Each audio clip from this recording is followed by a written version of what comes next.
अस्सलाम वालेकुम फ्रेंड। आज हम डिस्कस करने जा रहे हैं introduction to physiology, general physiology and cell physiology. आज का जो हमारा टॉपिक बेसिकली होगा वो है जनरल फिजियोलॉजी, और इंशाल्लाह नेक्स्ट टॉपिक में हम सेल फिजियोलॉजी को डिस्कस करेंगे।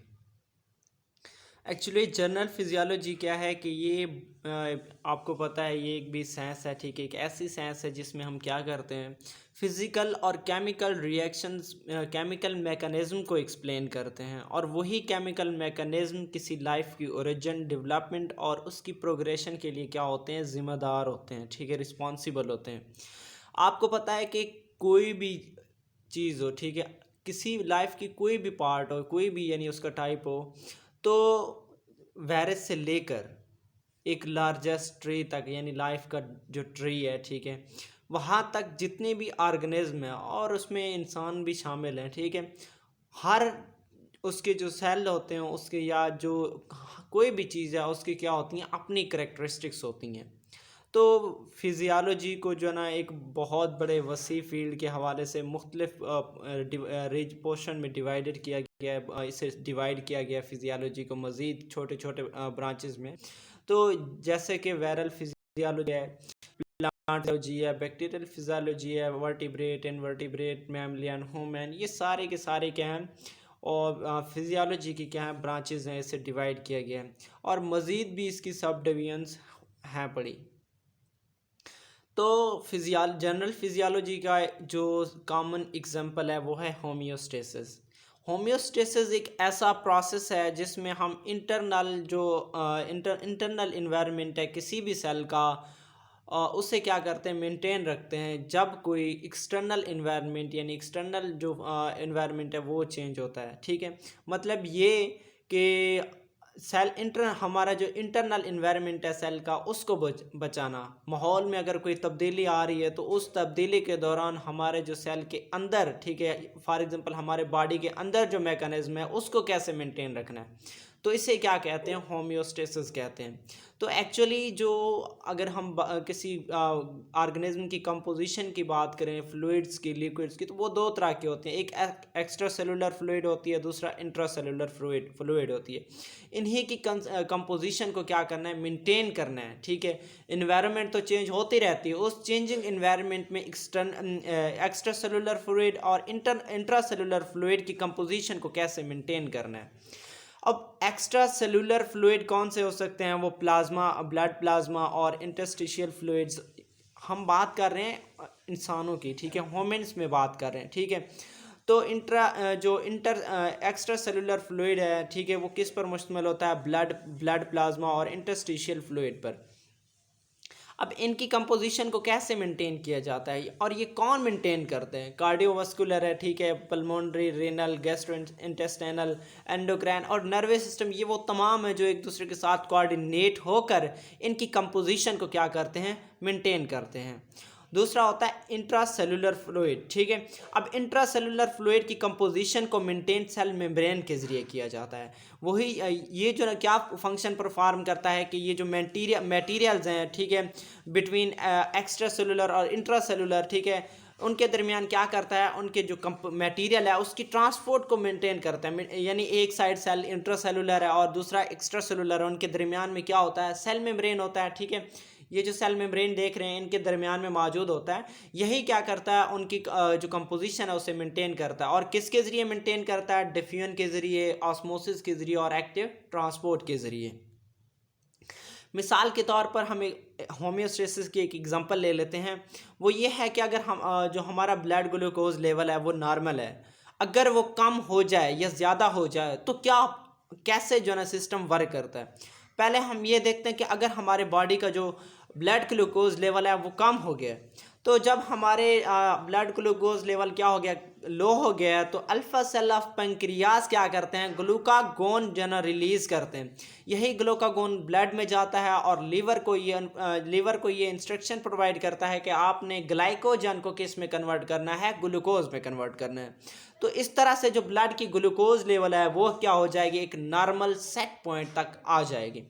और अगर हमारे जो बॉडी का यानी ब्लड में ग्लूकोज लेवल है वो हाई हो जाए तो फिर क्या होता है, तो तब क्या होता है, जो बीटा सेल्स ऑफ पेंक्रियाज होते हैं वो एक्चुअली जो है ना इंसुलिन ब्लड में रिलीज़ करते हैं।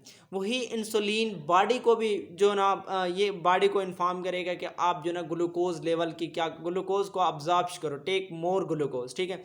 और दूसरा हमारा ये जो लीवर है उसको इन्फॉर्म ऑर्डर करेगा कि आपने ग्लूकोज को किस में कन्वर्ट करना है, ग्लाइकोजन में कन्वर्ट करना है। तो इस तरह से जो हमारा जो बॉडी का ब्लड ग्लूकोज लेवल है वो क्या होगा, एक सेट पॉइंट पे यानी रहेगा। अगर कम होगा तो उसे दोबारा क्या किया जाएगा, नॉर्मल किया जाएगा। अगर ज़्यादा है तो उसे दोबारा कम करके नॉर्मल कर दिया जाएगा।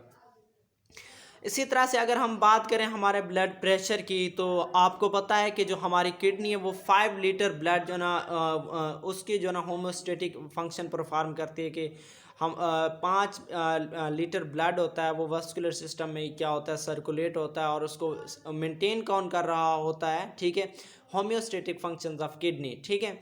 अब हार्ट का काम ये होता है कि उस हार्ट ने जो ना ब्लड को पूरी किडनी में सप्लाई करना होता है, ठीक है।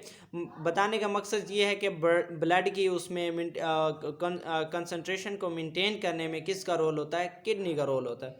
और एक और बात, ब्लड वेसल्स जो ना आपको पता है डिफरेंट होती हैं, ब्लड प्रेशर क्या होती है, डिफरेंट होती हैं, किसी का कम होता है किसी का ज़्यादा होता है, ठीक है। तो वो किस तरह से, वो ये होता है कि किसी का ब्लड कम होता है। दूसरी बात ये कि उनकी हार्ट पंपिंग तेज़ हो सकती है या कम हो सकती है, मतलब cardiac output, amount of blood pumped out by the bird by the heart पर मिनट, ठीक है, कि वो ब्लड की वो मिकदार जो 1 मिनट में पंप हुई है उसे क्या कहते हैं, कार्डिक आउटपुट कहते हैं। एक छोटा सा एग्जांपल है कि ब्लड में जो है ना कैल्शियम लेवल अगर कम हो जाए या डिक्रीज हो जाए, ये भी एक होम्योस्टेसिस है, जनरल फिजियोलॉजी की एक एग्जांपल है, मशहूर सी एग्जांपल है, ठीक है। अगर हमारे बॉडी में, ठीक है, जो कैल्शियम लेवल है वो कम हो रहा है तो फिर क्या होता है, पैराथायराइड ग्लैंड, जैसे कि आपको पता है ये 4 ग्लैंड्स होती हैं जो कि किसके साथ अटैच होती हैं, थायराइड ग्लैंड के साथ अटैच होती हैं। तो वो पैराथायराइड हार्मोन खारिज करेंगे। यही पैराथायराइड हार्मोन क्या करेगा, किडनी में कैल्शियम की लेवल को क्या करेगा, उसकी अब्जॉर्प्शन को क्या करेगा, इंक्रीज करेगा।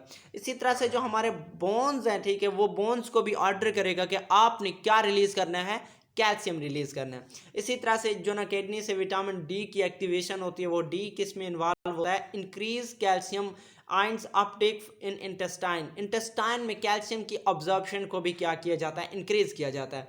तो इस तरीके से जो हमारे ब्लड का कैल्शियम लेवल है वो क्या हो जाता है, एक नॉर्मलाइज हो जाता है। अगर हमारे ब्लड में कैल्शियम लेवल क्या हो रहा है, राइज हो गया है, तो फिर क्या होता है, थायराइड ग्लैंड क्या एक हार्मोन रिलीज करता है जिसका नाम है कैल्सिटोनिन हार्मोन। यही कैल्सिटोनिन हार्मोन क्या करता है, बोन में कैल्शियम की अब्जॉर्प्शन को इंक्रीज करता है। और साथ में दूसरा इसका क्या फंक्शन होता है कि reduce the calcium Uptake in kidney, और किडनी में जो इसकी अब्जॉर्प्शन होती है, अपटेक होती है, उसे क्या करता है, कम करता है। ब्लड कैल्शियम लेवल जो ना आपको पता है हार्मोन के ज़रिए कंट्रोल किया जाता है। अब ब्लड में कैल्शियम लेवल कितनी होती है, 9 से 11 मिलीग्राम पर परसेंटेज, मतलब टोटल का, ठीक है, इतना होता है, 9 से 11%। और पैराथायराइड हार्मोन या पैराथार्मोन क्या, इनका फंक्शन क्या होता है कि वो हमारे ब्लड में कैल्शियम की कंसंट्रेशन को क्या करते हैं, इंक्रीज़ करते हैं, ठीक है, रेज अप करते हैं। और दूसरी तरफ थायरोकैल्सिटोनिन हार्मोन क्या करते हैं कि उसकी कैल्शियम लेवल की कंसंट्रेशन को ब्लड में क्या करते हैं, कम करते हैं। और क्या करते हैं, बोन में इसकी जो रीअब्जॉर्प्शन है उसे क्या करते हैं, कम करते हैं, इनहिबिट करते हैं, रोकते हैं। और इसी तरह से जो ना बहुत सारे आयंस की एक्सक्रीशन, सोडियम, कैल्शियम, वो किसे, किडनी ट्यूब्यूल से भी उन्हें कहते हैं कि ये आयंस जो ना एक्सक्रीट हो जाए, तो उसमें भी ये क्या करता है, आयंस की अब्जॉर्प्शन को रोक करके उनकी एक्सक्रीशन को क्या करता है, मेंटेन करता है, एक्सक्रीट करवाता है आयंस को, ठीक है, प्रमोट करवाता है। मिसाल के तौर पर एक और जो होम्योस्टेसिस है और हमारे बॉडी का टेम्परेचर है वो किस तरह से मेंटेन रहता है।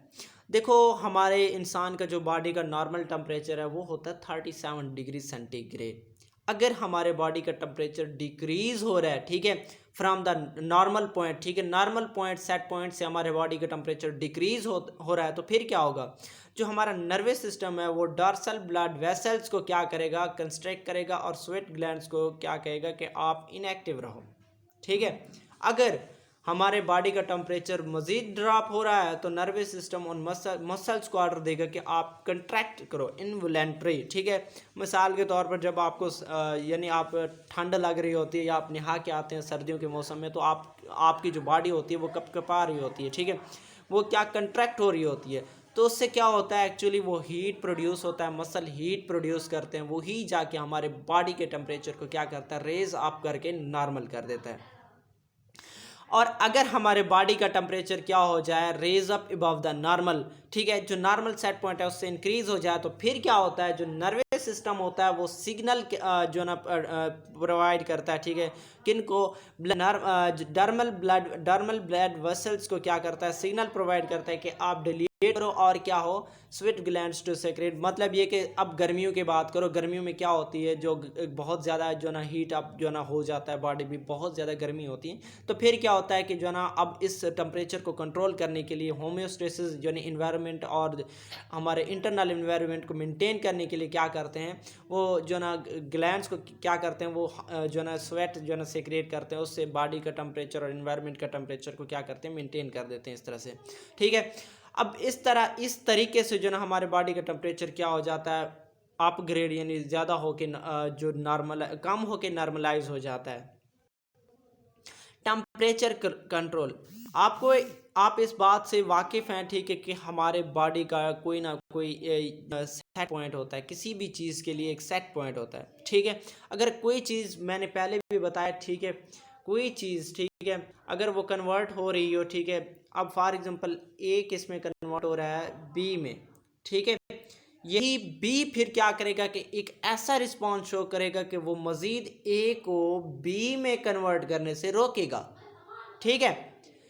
तो मतलब ये कि होम्योस्टेसिस वो एक ऐसा प्रोसेस है जिसमें हमारे बॉडी का टेम्परेचर जब कोई भी तब्दीली आई है तो उसके खिलाफ क्या होता है, रिस्पांस शो होता है। जब वो रिस्पांस शो हो रहा होता है तो वो ऐसे एक्ट करता है कि वो जो ना प्रोडक्ट को किस में कन्वर्ट कर देता है, दोबारा रिएक्टेंट में कन्वर्ट कर देता है।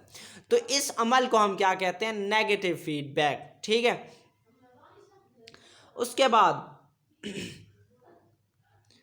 तो हमारा जो सेट पॉइंट होता है वो किसकी तरह का होता है, हाउस थर्मोस्टेट जो ना सेटिंग की तरह का होता है, जो कि हम घर में जैसे कि यूज़ करते हैं। टेम्परेचर, हमारे घर में टेम्परेचर को रेगुलेट करने के लिए हम क्या करते हैं, हाउस थर्मोस्टेट सेटिंग करवाते हैं। तो इसी तरह से हमारा जो बॉडी है वो भी, उसमें भी होम्योस्टेसिस एक हाउस थर्मोस्टेट सेटिंग के तौर पर काम करती है, जो टेम्परेचर को कंट्रोल करता है। उसके बाद अगर हम बात करें टेम्परेचर कैसे कंट्रोल होता है, टेम्परेचर बहुत ज़्यादा चंद सीक्वेंसेस में कंट्रोल होता है, ठीक है। मिसाल के तौर पर फीवर है, बुखार है, तो उसमें सबसे पहले क्या होता है,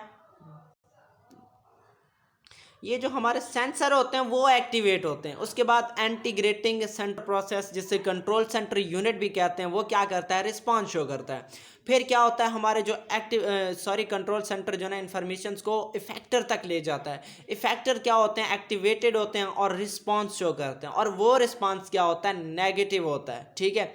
और इस तरीके से जो हमारे बॉडी का टेम्परेचर होता है वो क्या होता है, सेट पॉइंट पे रिटर्न हो जाता है।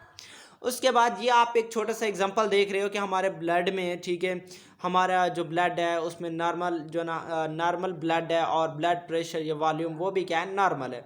जब इसमें कोई थोड़ी सी तब्दीली आ जाती है, कोई डिस्टरबेंस आ जाती है, ब्लड प्रेशर इंक्रीज हो जाता है, तो फिर क्या होता है, हमारे जो एट्रियल वॉल्स ऑफ हार्ट्स हैं वो क्या होते हैं, स्ट्रेच होते हैं। जब वो स्ट्रेच होते हैं तो एट्रियल न्यूरेटिक हार्मोन वो सेक्रेट होता है, ठीक है। क्योंकि अब अगर हम बात करें हमारे ब्लड में वाटर की मिकदार या आयंस की मिकदार या हार्मोन की मिकदार ज़्यादा हो गई है, तो वो क्या करेंगे कि जो ना इनकी जो ना एक्सक्रीशन को, ठीक है, वो इन्वॉल्व करेंगे कि इनको ज़्यादा से ज़्यादा ब्लड से निकाला जाए। अब वो किस तरह से, किडनी को जो है ना स्टिमुलेट करेंगे कि आप एंड्स को लॉस करो, वाटर को लॉस करो, ठीक है। इसी तरह से जो एंटागोनिस्टिक हार्मोन्स हैं, ठीक है, एट्रियल न्यूरेटिक पेप्टाइड के अलावा जो दूसरे हार्मोन ब्लड में उनको क्या करेंगे, उनको जो ना रिड्यूस करेंगे, ठीक है।